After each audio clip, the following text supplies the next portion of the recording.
This is Ryan Pierce, host of Completely Serious. Thanks for listening to the following broadcast on Public House Media.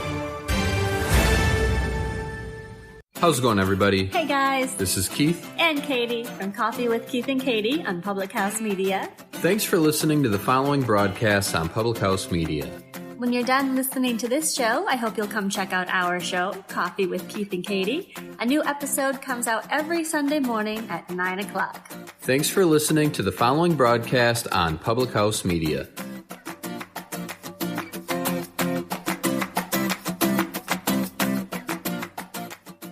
Last time on the Greg and Dave Show. Good afternoon, morning, or evening, whichever one you chose to listen. Wait, hold on. Dang it. Nope, that doesn't. I want to say it in a different way. Start over. Take two. We're losing sunlight. It's time for the Greg and Dave Show. We do have a studio audience here at the Greg and Dave Show. We do. Put them behind a wall and ask them to be quiet. Featuring Dontae Hill. The adorable little Peter's running around. And David Bobkey. I want to make sure I'm dating the right one. Bravely bringing you the stories of the strange. We all applaud Sweden for sticking with Trainee McTrainface. It was very sensual. It wasn't as great as Cover. Were you high? Now sit back and enjoy the show. And we don't need to say any more about how unpleasant that is. Good afternoon. You are listening to the Greg and Dave Show. I am 15% more Dontae. And I am Dave Show. You're probably wondering where Greg is. Well, he is no longer with us. Rest in peace. Greg has gone off to that great not being here. In the sky. Yeah, let's go with that. Yeah, I kind of call it this guy because he's northern of me right now, technically. So we are affiliated with Public House Media. You can find our podcast on the phmedia.com. That's THEPHmedia.com. We're also on Spreaker, iTunes, and Spotify. And soon to be some other random social media channel. We should make a Musical.ly. Yeah, that's what we should do. Ooh, there we go. We'll drop some fat beats in this episode, and we'll get on there in no time. Yeah, buddy. All right. DJ Mrs. Bale. That's my girl. Mm-hmm. Shout out to Mrs. Bale. I've never met her, but I hear she's a nice lady. Yeah, hey man, she's got the whole DJ setup. She's got the 2 record player things going. She knows how to scratch it. Oh, yeah. That's what's up. She needs to DJ my next wedding. Yeah, I'm looking forward to meeting your next ex-wife. Yeah, it's just, I'm accepting applications right now. We'll see what's up. Is it bad juju to say that, because I'm going to a wedding tomorrow, so...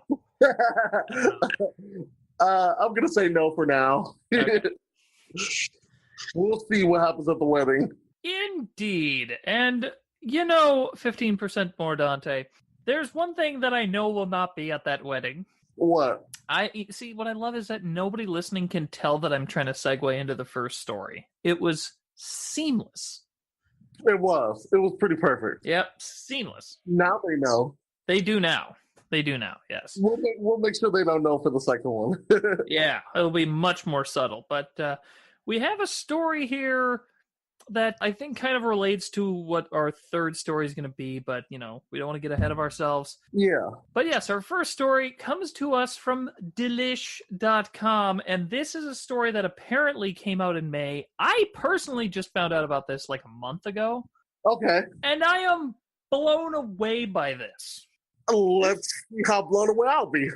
Yeah, and I people could take that the wrong way when they find out what I'm talking about here, but apparently we have a champion in the America's Favorite Mexican Restaurant category, and it is none other than Taco Bell. Wait. Which, to me, is a bit like saying Little Caesars has America's best Thai food. It just doesn't make sense. Okay, I'm going to slightly defend Taco Bell. That's a bit of an overstatement. Okay, bring it on. I mean, they are basically, it would be the equivalent of Little Caesar saying they're authentic Italian food. But they don't. True. But it's still okay, in the very broad scheme of things, a pizza is still Italian food, right? Maybe in the broadest sense.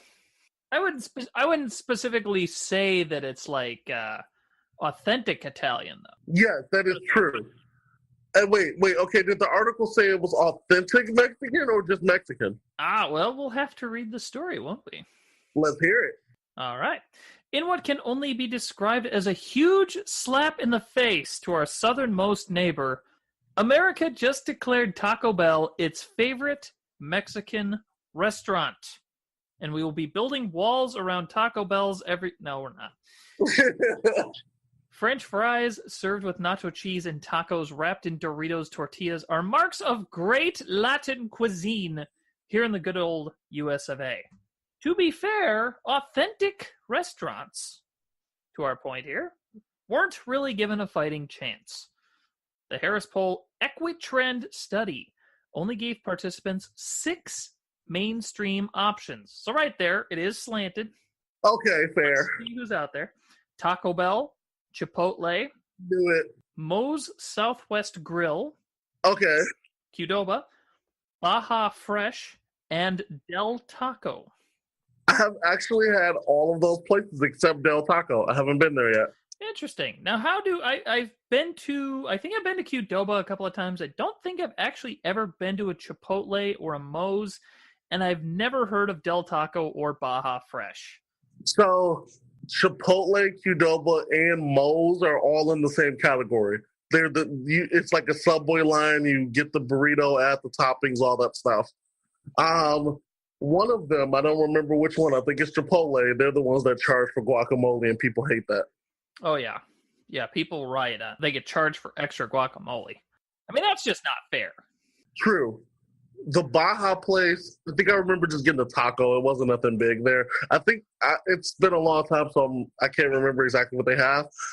But I should definitely try out Del Taco since they're almost as common as Taco Bell out where I live. Interesting. Now, to the point of Chipotle charging extra for guacamole, that's like going to Six Flags and then being charged extra if you actually want to have fun. It's like, how do you... That's so true. Yes. That's whack. I agree. That is pretty whack. I sincerely hope that wounded Chipotle in these rankings. I hope they're like, Chipotle's best Mexican restaurant. Oh, wait. They charge extra for guacamole. Nah. Take off like 50 points. I don't care what the scale is. Take 50 off. I guess in defense, both Taco Bell and Del Taco charges for guacamole too. Grief. I'm not even that big on guacamole, but I feel people's pain. Yeah, I feel like you should just add it to the price and I won't notice. Interesting. Well, one of these other places was America's #1 Mexican restaurant brand in 2017 and 2016. Would you care to guess which one of them was? I think it has to be Qdoba. That is incorrect. It is actually Moe's Southwest Grill. Wow, that's crazy. Two-time defending champions going into this. And before that, Chipotle ranked tops. That was probably back when they had the free guacamole. I would think so, yeah. In the 30 years since this Equitrend study launched, Taco Bell never took the top spot, so major congratulations are in order. I'm going to dispute that and say major congratulations are not in order. I'm going to say that's about all that's in order right there. Because clearly this is a terrible study. True. Out of 6 restaurants, I mean, in defense, I guess it's hard to say that random place and random city, that one Mexican restaurant. I don't think you can really put them in the, fight. Yeah, I think it's got to be kind of tough because I think any big Mexican restaurant, it's going to be a Taco Bell, a Chipotle, Qdoba, whatever. Yeah. I don't know. It's probably tougher to keep up a real, true, authentic Mexican restaurant and then have 4,000 locations. Yeah, true. So there we go. It does say here for anyone curious, I'm curious personally as to what exactly the criteria are, besides not being authentic Mexican. The chains were judged on 3 other qualities besides that: familiarity, quality, and future consideration. The heck does that mean? I can't even tell you. I'm going to guess No, I don't even know. Probably the addition of free guacamole. It says when the responses were added up, Taco Bell prevailed. Quote, Taco Bell's marketing is ubiquitous. They paid $5 for that word. I know that because I was in a fantasy football draft where that word was dropped a lot of times. And I don't know why, just was. It is a great word. It was very ubiquitous of us to use that word so often. But it says, so it wasn't surprising to me that they came out on top this year. The survey director told Yahoo Finance. So, yeah, and then it just goes on from there about people getting married at Taco Bell and they're tattooing themselves with the chain's logo. I hope they're not tattooing themselves, that they're going to a tattoo artist and having it put on if they're doing that. I mean, what they should have is, have their star, their prize Taco Bells equipped with a tattoo artist to do it on the spot. So maybe buy 3 Del Taco things and get a free tattoo free. There you go. I like that. Some people would go for that. That's what I would do if I was mayor. If you were mayor, it'd be a very interesting place, wouldn't it? Tastes great, less filling, Dontae. It would. I would do a lot. Tacos would be free. It would come out of the taxpayers' dollars. You'd be forced to eat guacamole every day. At least you wouldn't have to pay for it. There you go. Well, funny you should mention being a mayor, Sir Dontae person. Anytime I try to remember what I'm calling you, I blank out for a second, and then I start saying stuff. So it's going to be like Rear Admiral Dontae at some point, or General Dontae. But anyways, yes, you lead us into our second story from the Huffington Post. Of course, can be found at huffingtonpost.com. huffingtonpost.com, if I say that right. And we have a bit of a sad story here, unfortunately. But nonetheless, one that was bound to happen. Title of this story, Rest in Peace to the former dog mayor of Rabbit Hash, Kentucky. Because where else would you have a dog mayor? True. Good old Rabbit Hash, Kentucky. You got a place there, don't you? I do. It's just like a little hut. It's made of hay. Mm-hmm. Nice. It's a lovely place, Rabbit Hash, Kentucky. I've been there many, many times myself. There's only one store in the whole city. What do they sell there? It's actually an Urban Outfitters. Wow. Did not see that coming. Yeah, no grocery stores, no nothing, just an Urban Outfitters. Wow. Crazy. Well, on with the story here. We have this dog mayor, a border collie, for anyone wondering, who served as mayor of a small Kentucky community for 8 years, died Monday. This is from a couple weeks ago now. So it wasn't this past Monday. Nobody worry. But died Monday at the age of 12 years old, which, of course, in dog years is... Is that pretty old? More than 12. It's 84, if my math is correct. Wow. Pretty good life. Yeah, I would agree. Yeah. Lucy Liu was elected mayor Rabbit Hash, Kentucky, an unincorporated community with a history of electing dogs as mayors. They would be unincorporated. That makes sense. Yes, indeed. In 2008, according to the Cincinnati Enquirer, because Rabbit Hash doesn't have its own paper, of course, it says, as the first female dog to hold the tradition, Lucy appropriately campaigned with the slogan, and I am quoting here, so Mrs. Bale, you don't need the bleep machine, this is a quote, this is using the word correctly, quote, the bitch you can count on. That is awesome. Yeah. Great slogan. It's pretty good. It's pretty good. She's her people did well on that. True. Yes. It says the fluffy dog stepped down as mayor in 2016, and Pitbull Bryneth Paltrow was subsequently elected to the position, ubiquitously, no doubt. The Rabbit Hash Historical Society periodically holds mayoral elections to fundraise for various community projects. Votes cost $1 each. This is where it's getting kind of... I'm not so sure about this idea, but votes cost $1 each, and everyone can vote as many times as they want. Oh, that's cute. Does it get donated to something? No, I think the people who run it just walk home with the money. In related news, I'm moving to Rabbit Hash, Kentucky. And I'm going to run a voting for dog ring. We're going to bump those votes up to $3.50 each. But there will be free guacamole every time you vote. Truth. There you go. In 2008, Lucy Liu beat out 10 other dogs, a cat, an opossum, and a jackass, which I believe is their nice way of saying a legit human politician. But oh, yeah, that makes more sense. Bam! Yeah.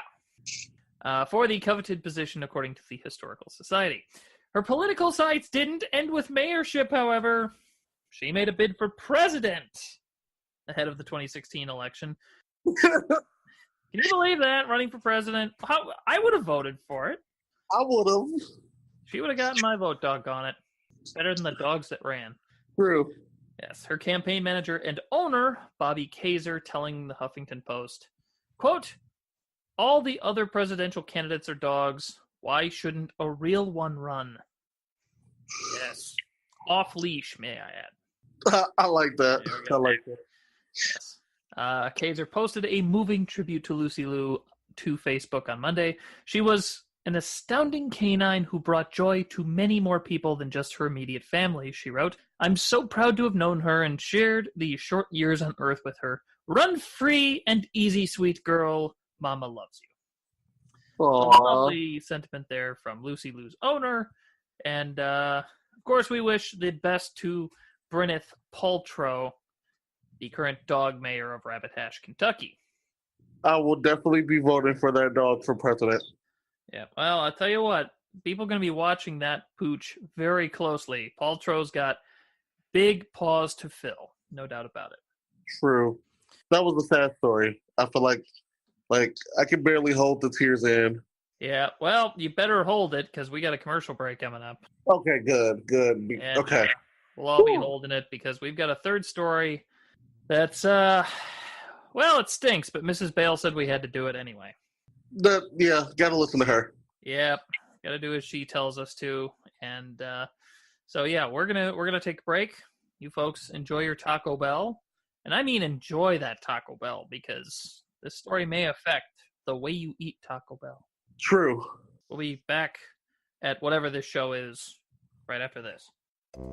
I always thought that dogs laid eggs, and I learned something today. Don't go away.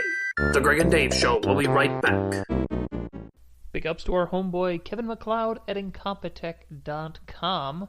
You heard Manic Polka from him a little bit earlier. If you need music for anything at all, ever, check out Incompetech.com. Kevin MacLeod has loads of music to suit pretty much every single occasion you can imagine. Don't believe me? Go check out his website. See for yourself. In the wake of a disaster, what one thing can you send that will help people the most? A blanket, a tent, a sandbag, a doctor. Actually, if you send a monetary donation, you send all these things. Even a small donation can make a big impact and can quickly become exactly what people affected by disaster need most. In the wake of a hurricane, your monetary donation can make a huge difference to those in need. To donate, visit supporthurricanerelief.org. That's supporthurricanerelief.org. Brought to you by the Ad Council.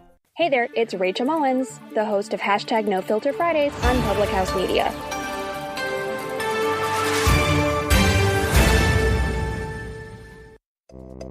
You're listening to The Greg and Dave Show. Well, there's another nice mess you've gotten me into. And we're back. Wow. I did not think that would have happened. Yeah. Man, I just don't know how we're going to get all that blue off the ceiling. Man, let's just call the exterminator. No, seriously, what did that cat eat? It just, just walks in here and then it's just, and now blue stuff on the ceiling. I mean, at least you didn't hold it in. Yeah, I guess there's that. I don't know. I guess I would rather the cat had held it in, but true. Probably would have been uncomfortable. Yeah.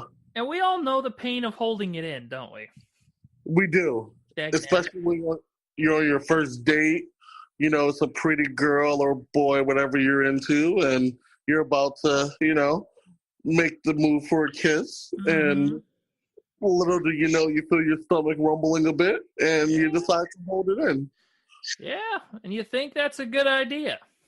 But indeed, there's a story here that says it's not. It sounds like a good idea, but let's hear why it's not. Indeed, from WLWT.com, these are the good people at WLWT5, the NBC affiliate in insert city here. And they have a story here that suggests that farts can leak out through your mouth if you hold them in. Whoa. A supposed expert said this. How do you become an expert at fart? Oh, I know a few people. Okay. And less said about that, the better. The story reads, what happens when you hold in a fart? According to new research, it could be exhaled through your breath. Claire Collins is a professor in nutrition and dietetics at the University of Newcastle in Australia. So good day, Claire. Her research examines nutrition and dietary intake and how this relates to changes in diet quality, food patterns, weight, and health across all ages and stages of life, particularly using technology. According to her new essay written on The Conversation, I don't know if that's a newspaper or website or what that is, because they couldn't bother to tell us in the story. It's just a thing that exists. Collins explained, I mean, this could literally be just a piece of paper that she writes to herself. It says, there's my weekly piece for my own newspaper that nobody else reads except me. So I wish they would explain those things. Anyway, we'll continue on as if the conversation's read by at least tens of people. Collins explains that gas can be absorbed into the bloodstream, and with nowhere else to go, it could eventually escape through the mouth. Quote, trying to hold it in leads to a buildup of pressure and major discomfort. We don't need an expert to tell us this. True. I mean, my gosh. It says a buildup of intestinal gas can trigger abdominal distension with some gas reabsorbed into the circulation and exhaled in your breath. Holding on too long means the buildup of intestinal gas will eventually escape via an uncontrollable fart.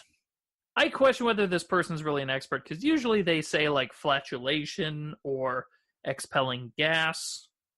She's just coming right out and saying fart. That is true. Huh. Yeah. What is she, 8? Maybe she's 21. I think the conversation is written in crayon. I really do. It's like blue crayons on white paper.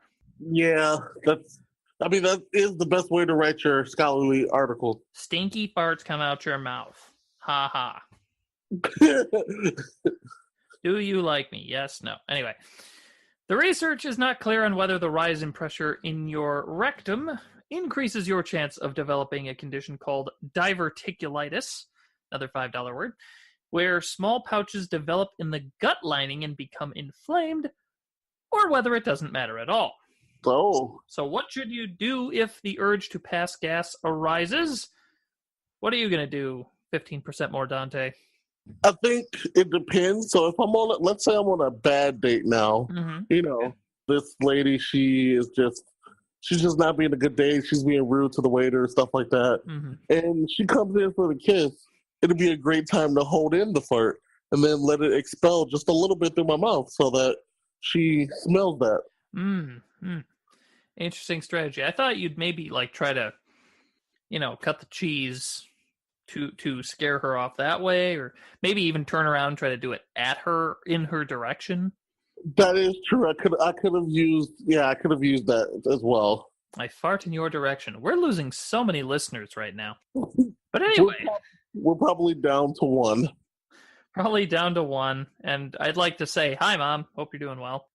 The next time you feel a large volume of intestinal gas getting ready to do what it does, she says, try to move to a more convenient location. Really, that's all you got, Collins? That's it. Move to a more convenient location.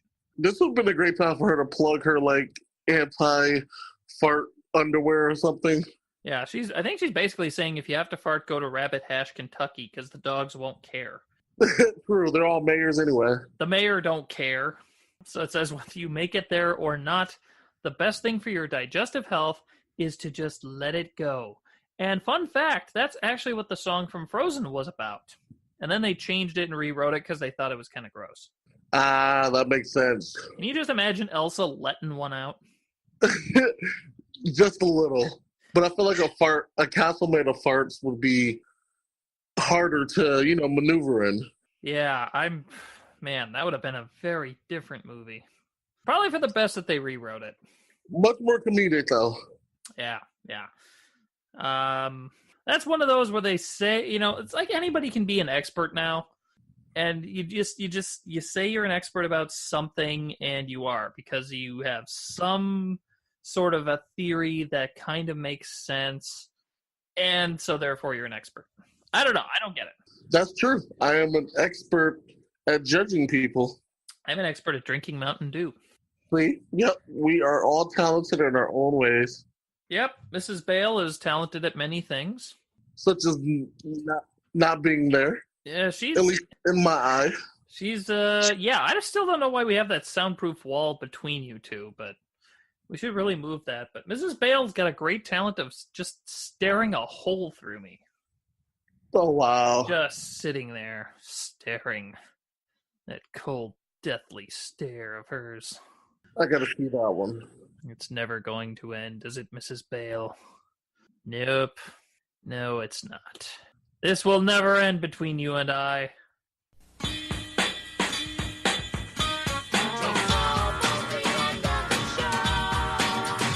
So, anyway, people have been listening to the Greg and Dave show, now featuring 15% more Dontae. Woo woo. Thank you very much for listening, everybody. You already know where to find us at thepublichousemedia.com, thephmedia.com. Find us on Spreaker. You can find us on iTunes, and you can find us on Spotify. We're all on all those cool places, and you can make sure you get to listen to us because we have one of the best podcasts in town. Yeah, well, at least in that town in Kentucky, I guess. True, because they don't have podcasts. Yeah, what was that town called again? Moose Breath, Kentucky, or Fart Breath, Kentucky, something like that. Duck Fart, Kentucky. So I guess we have to ask this because I feel like this is becoming our thing here. 15% more. What did you learn from the show this week? I learned. Let's start off with. I learned a great way to break up with people. I learned that the next time I get married, it will be at America's #1 Mexican restaurant. And I learned that puppies are just so cute, and they should run for all political office positions because our world would be so much better. I learned that through being a dog mayor, which, it never really said what a dog mayor does. But I think it just kind of goes to further the theory that I've developed from these other stories. The third one especially, but also whoever these people were who voted Taco Bell as top Mexican restaurant. I've learned it takes no talent at all to be a quote-unquote expert. True. There you go. Very true. So, on that note, I'm ready to go lay down. We say peace out. And yeah, I'm ready to lay down too. All right, bye. I thought you were laying down. I am. Oh, my gracious. That's why I can't see. That's good. That cat that exploded in here is just, I gotta watch for sure. What was in that cat, Mrs. Bale? You've been listening to The Greg and Dave Show. The Greg and Dave Show theme is Take a Chance by Kevin MacLeod of Incompetech.com.